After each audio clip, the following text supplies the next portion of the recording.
Ecstasy. Ecstasy, Rajneesh, Vyakaran.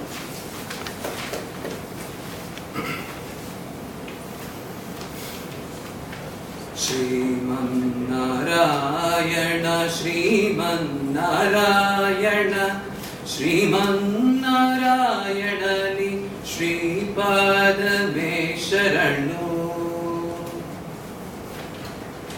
This is an excerpt from South Indian Carnatic music that I was watching over YouTube on that pleasant Sunday afternoon. In the video that I was watching, the song was being rendered by none other than the legend of Carnatic music, M.S. Subbulakshmi. And in the video, she was so deeply passionate into the song that she was singing. What I could simply make out from that video is, she has put in her heart, soul and mind into that song. And she was in a different state of mind altogether. And I call that state of mind ecstasy. Madam Contest Chair, fellow Toastmasters, and my dear friends, the next question that popped up into my mind at that very moment was, do I enjoy this ecstasy? Do I experience this ecstasy in the job that I do every day? And the immediate answer that came is, no, I don't. So doing what in life do I experience this ecstasy? And the answer to that question was terrible. Because what I like doing the most in life is sleeping. And there were a lot of questions that were cropping up into my mind that were disturbing my Sunday evening. And the logical next questions that came into my mind were, do I do what I enjoy? Or can I enjoy what I do? And I was contemplating for an answer which I was unsuccessful in getting. The next day was the usual Monday morning and I went to work. And during lunch conversation, I tossed this topic on the table and I asked my colleagues who were sitting there. So friends, what do you think? Can we enjoy what we are doing? Or do I have to do what I enjoy? Expecting an answer, there was this guy who was in the group, Santosh, whom we recently hired from a B school. Santosh said, Rajneesh, I have an answer for you, but I'm going to whisper it only into your ear. And I was the happiest person there because I was going to get an answer which is going to change my life forever from there. And I lent my ear to Santosh. Santosh slowly whispered into my ear, Rajneesh, take some recreational drugs and you'll start enjoying whatever you're doing. All of us on the table bursted out into laughter and we retired to work. But this question kept nudging me throughout. And that evening when I was having dinner with my mother, so I asked my mother, Mama, you've been a teacher all your life. When did you realize that you wanted to get into teaching? What was that instance that told you that you enjoyed teaching so much? And she went about telling a short story to me. She told me that at the age of her 16, her father passed away. And she, being the eldest of the family, had to take up the baton of earning the bread to the family. She had no choice but to desperately look out for a job. One fine day, when she went to a nearby school to get her younger sister admitted into school, the principal of the school asked my mother if she could take up the job as a teacher in that school. And my mother was more than happy to take up a job because that's what she was looking for at that point of time.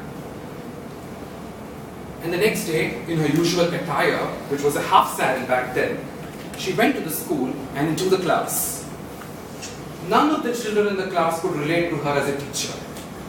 A 16-year-old girl in a half sari, just like any of those kids' sister entered their classroom. And the class ended up in an utter chaos. For the next few hours, whichever class she went in, she couldn't manage the kids and she failed terribly. And she hated that experience. She detested it totally. And the principal called her up and said, tomorrow on you come in a sari, don't come in a half sari. So that you look elder to the kids. And that was the first time that my mother wore a sari. And she told me that it was very uncomfortable to go to the school, spend time with the students for 6-7 hours in that sari that she never wore. She never liked that experience because she was not being herself, or she was not doing what she wanted. But then she had to do it. When all her friends were busy pursuing their educational goals, she was trying to be a breadwinner and do things that she had to do. And she hated doing those things the most. But what she told me as a message in that story is, the day she got her payslip after 1 month, that was the most happiest moment for her. She was happy that she was able to fulfill her father's responsibilities. And what happened for the past 30 days really didn't matter to her. And that was the moment I was able to strike a chord with my mother. Maybe the destination is what, if it brings happiness, the path that you travel is not of a great matter. And that destination is your goal. If the sense of accomplishment of your goal is what will drive you to do things rather than the journey that you're going through. And then I started further contemplating on it.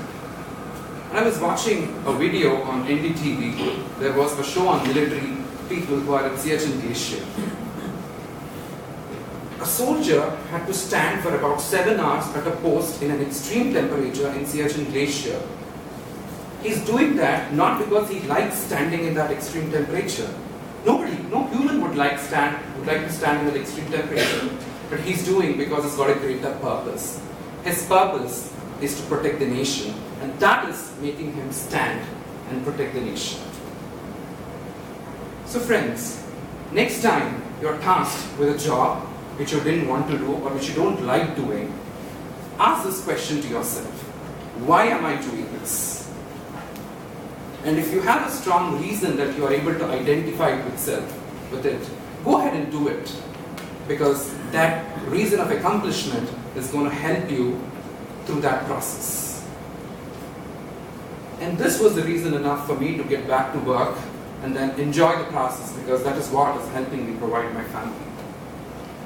And the next day, I again turned on to MS Subbalakshmi to again experience the ecstasy that she was exuding. And here she goes again. Kamala sati mukha kamala kamala hita kamala priye kamale kshana. And that's ecstasy for me. Madam, from this chair.